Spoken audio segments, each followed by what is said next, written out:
तो पढ़ो पढ़ो, बस भक्ति कम करना, क्योंकि रोज भक्ति होनी है यहाँ। नहीं, अलग प्रकार की भक्ति सुनेंगे भैया, आपको आनंद आए। अच्छा, पत्नी की भक्ति कर। अब सुने आप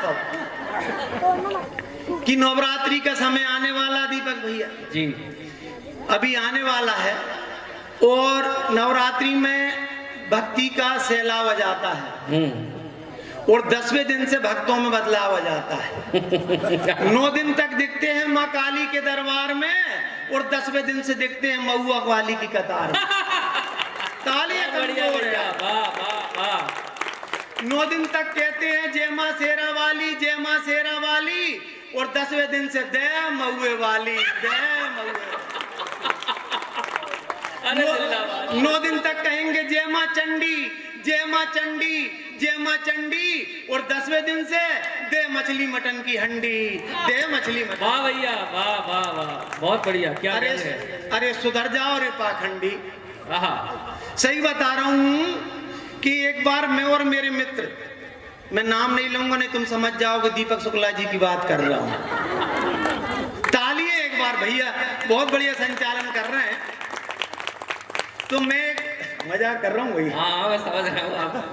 मैं और एक मेरे मित्र जो है इंदौर से लौट के आ रहे थे, तो सीहोर में आके वो बोले दीपक भैया कि गुरुजी आप गाड़ी में बैठो, मैं जरा सब्जी लेके आ जाऊं। तो मैंने कहीं मैं बैठा हूँ, तो वो सब्जी लेके वापस आए, देखे तो उनके हाथ में जो है एक पन्नी में एक टमाटर और एक ककड़ी भैया।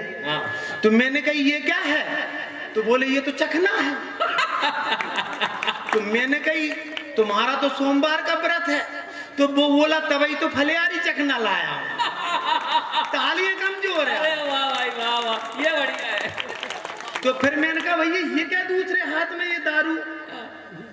तो वो बोले देखो गुरुजी बात ऐसी है कि आप लोग व्रत में अंगूर ठूस लेते हैं, हाँ, और हम लोग व्रत में अंगूर का जूस लेते हैं। हाय हाय, वाह। तो मैंने कहा समझ गया पूरी बात कि सोमवार का व्रत टूट जाए चलेगा, पर प्रतिदिन सोमरस लेने का व्रत नहीं टूटना चाहिए। वाह। तब दीपक भैया 2 पंक्ति जन्म लेती है कि संकल्प मजबूत हो, वही बात, कि संकल्प मजबूत हो तो विकल्प तो कई मिल जाते हैं। हाँ। संकल्प मजबूत हो तो विकल्प तो कई मिल जाते हैं, और व्रत में भी बेवड़े दारू को फलों का जूस बता के पी जाते। जिंदाबाद। ये बात तो साफ बात थी भक्ति की। पिता की भक्ति करने से सूर्य बलवान होता है, माता की भक्ति करने से शनि बलवान होता है, भाई की भक्ति करने से मंगल बलवान होता है, भाभी की भक्ति करने से बुध बलवान होता है, और पत्नी की भक्ति करने से पति पहलवान होता है। क्या बात है। घर में घमासान नहीं होता है। सही मानना दीपक भाई के घरवाली को बस में बिठाकर ही आप कह सकते हो कि घरवाली बस में है। इसके अलावा कोई तरीका नहीं। ताली बजा दीजिए। बहुत बढ़िया। इसके अलावा कोई तरीका नहीं है। अगर आपकी पत्नी आपका कहना नहीं माने तो ध्यान देने की जरूरत नहीं है। किसी की भी पत्नी नहीं मानती है, इसका कोई इलाज नहीं। सही बता रहा हूँ भैया दीपक भैया, और न ज्ञान देने की जरूरत। एक दिन मैंने देखा मेरी श्रीमती जो है समोसा खोल के उसके अंदर का मसाला खा रही थी। तो मैंने कहा भाग्यवान, ये पूरा समोसा क्यों नहीं खा लेती? वो बोली कि मैं बीमार हूँ, डॉक्टर ने बाहर की चीज खाने को मना किया। अरे जिंदाबाद। एक दिन मैंने उससे कहा, सही बता रहा हूँ भाई साहब, एक दिन मैंने उससे कहा कि मेरी शादी के लिए दूर दूर से रिश्ते आए थे।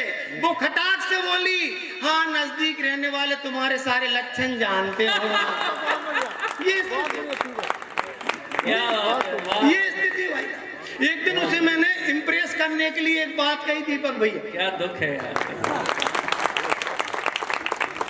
एक दिन इम्प्रेस करने के लिए एक बात कही उससे कि मैं तुम्हारे लिए अपनी जान भी दे सकता हूँ। वो खटाक से बोली कि जान तो कोई भी दे सकता, तुम तो मेरे साथ जी के बताओ। ये स्थिति स्थिति। एक दिन हुआ क्या दीपक भैया, ताली एक बार। एक दिन हुआ क्या दीपक भैया, मैं नाराज हो गया उसने एक बार मनाया, मैं नहीं माना। उसने 2 बार मनाया, मैं नहीं माना। उसने बार बार मनाया, मैं नहीं माना। तब उसने एक कवि को कविता के रूप में समझाया। स्वागत। उसने कहा कि एक बार रूठे तो रब रूठे। हाँ। सुनना दीपक भैया, हाँ। एक बार रूठे तो रब रूठे, 2 बार रूठे तो दिल टूटे, 3 बार रूठे तो जग छूटे, और बार बार रूठे तो उठा डंडा जमा साले में जब तक डंडा ना टूटे। ये अच्छा, ये वही भाभियां ताली बजा रही है जो डंडा उठाती है। ये स्थिति अच्छा, प्रीति भाभी ने सबसे पहले उठाई ताली।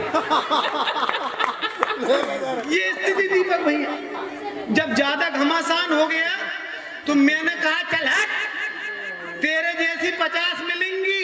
वो खटाक से बोली कि इतने के बाद भी मेरी जैसी चाहिए तुम्हें।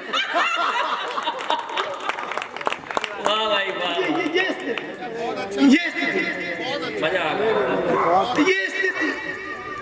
पर इतने के बाद भी कहूंगा मैं भाई साहब दीपक भैया, इतने के बाद भी कहूंगा, अगर हमारे पति पत्नी के झगड़ा हो जाता है तो सही मानना भाई साहब, मैं उसके पास नहीं जाता, वो मेरे पास चल के आती है, और घुटने पे चल के आती है, और आके कहती है कि पलंग के नीचे से निकले आओ, अब नहीं मारेंगे।